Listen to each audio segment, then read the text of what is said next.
Hello everyone, জেনপাসের জন্য একটা গুরুত্বপূর্ণ যে নোটিশ হচ্ছে সেটা হচ্ছে সিট ম্যাট্রিক্স। অনেকে আমাকে জানতে চেয়েছো যে সিট ম্যাট্রিক্সটা আসলে কী এবং কেন এর ওপর অনেকে ডিপেন্ড করে আছে বা কেন এটা এতটাই গুরুত্বপূর্ণ। অবশ্যই এটা একটা গুরুত্বপূর্ণ।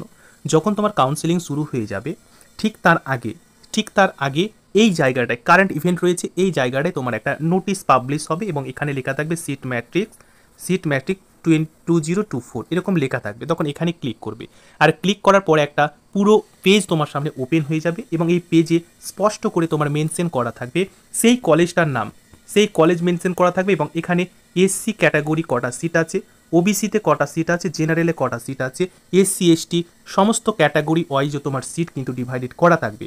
এবং আর একটা ইন্টারেস্টিং হচ্ছে সেই কলেজে পুরো ফিজ স্ট্রাকচারটা কিন্তু তোমাদের থাকবে, অর্থাৎ প্যাকেজ কত হাজারে রয়েছে, সেই কলেজে টোটাল তোমাকে প্যাকেজ কত দিতে হবে, সেই কলেজে তোমার হোস্টেল ফিজ কত আছে বা সেই কলেজে হোস্টেল রয়েছে কিনা, সমস্ত কিছু তুমি কিন্তু আপডেট সিট ম্যাট্রিক্সে পেয়ে যাবে।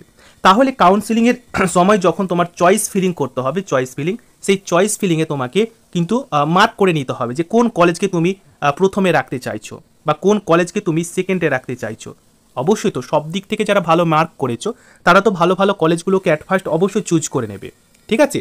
বা যারা মোটামুটি একটা র্যাঙ্ক করেছো তারাও দেখবে যে মোটামুটি তোমার নাম্বার অনুযায়ী কোন কলেজকে সাজালে তুমি কিন্তু চান্স পেয়ে যাওয়ার সম্ভাবনা থাকবে। তো অবশ্যই আমি আবারও বলছি, টপ 10 তুমি কলেজকে এমন সুন্দরভাবে সাজাবে যাতে রাউন্ড যখন অন খেলা হবে সেই রাউন্ডেই যাতে তোমার অনেকটা চান্স থেকে যায়, ঠিক আছে? এই ব্যাপারটা অবশ্যই তোমাকে ফলো করতে হবে। আমি আবারও বলছি যে কাউন্সেলিংয়ের আগে সিট ম্যাট্রিক্স অবশ্যই প্রত্যেকে ভালো করে সিট ম্যাট্রিক্সটা ডাউনলোড করে নিয়ে ভালো করে রিড করবে, সেখানে অ্যানালাইজ করবে পুরো সিট ম্যাট্রিক্সকে এবং দেখবে যে 1 নম্বরে কোন কলেজটা তুমি রাখবে, 2 নম্বরে কোন কলেজটা রাখবে, 3 নম্বরে কোন কলেজটা রাখবে, 4 নম্বরে কোন কলেজটা রাখবে, সব দিক থেকে যাতে পারফেক্ট হয়। যদিও সিট ম্যাট্রিক্স রিলিজের উপর একটি ছোট্ট করে ভিডিও করে আমি তোমাদেরকে বলে দেব যে কোন কলেজটা সবচাইতে বেশি গুরুত্বপূর্ণ এবং সব দিক থেকে ফিজ স্ট্রাকচার, হোস্টেল ক্যাপাসিটি সঠিকভাবে রয়েছে কিনা সব আমি তোমাদেরকে বলে দেব।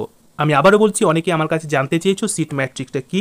আমি আবারও বলছি, অনলাইন যখন কাউন্সিলিং শুরু হবে ঠিক তার আগেই মানে আর কিছুদিনের মধ্যে ধরে নাও এই মাসের লাস্ট উইকেই সিট ম্যাট্রিক্স কিন্তু রিলিজ করে দেওয়া হবে এবং সিট ম্যাট্রিক্সটা প্রত্যেকে ডাউনলোড করবে, ভালো করে দেখবে, ভালো করে বুঝবে তোমার এরিয়ার মধ্যে, তোমার ডিস্ট্রিক্টের মধ্যে কোন কলেজটা রয়েছে যেটা হচ্ছে সবচেয়ে বেশি গুরুত্বপূর্ণ। আবার চেষ্টা করবে তোমরা সকলে নিজের ডিস্ট্রিক্টের কলেজে থাকার জন্য আর কি, মানে বর্তমানের যা অবস্থা বলার কিছু থাকে না, ঠিক আছে? এই কারণে একটু চেষ্টা করবে নিজের ডিস্ট্রিক্টে কলেজটা নিতে যাতে বাড়ি থেকে তোমরা সহজে যাতায়াত করতে পারো, ঠিক আছে?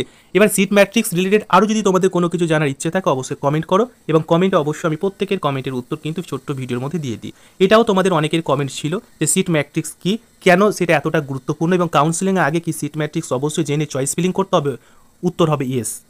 ঠিক আছে, ইনফরমেটিভ ভিডিওটি যদি তোমাদের ভালো লেগে থাকে তাহলে অবশ্যই একবার লাইক করবে, চ্যানেলটি সাবস্ক্রাইব করে পাশের বেলটি অবশ্যই অন করে রাখবে যাতে লেটেস্ট আপডেট অবশ্যই তোমরা পেতে পারো। থ্যাংক ইউ, সকলে ভালো দেখো, all the best and best of luck.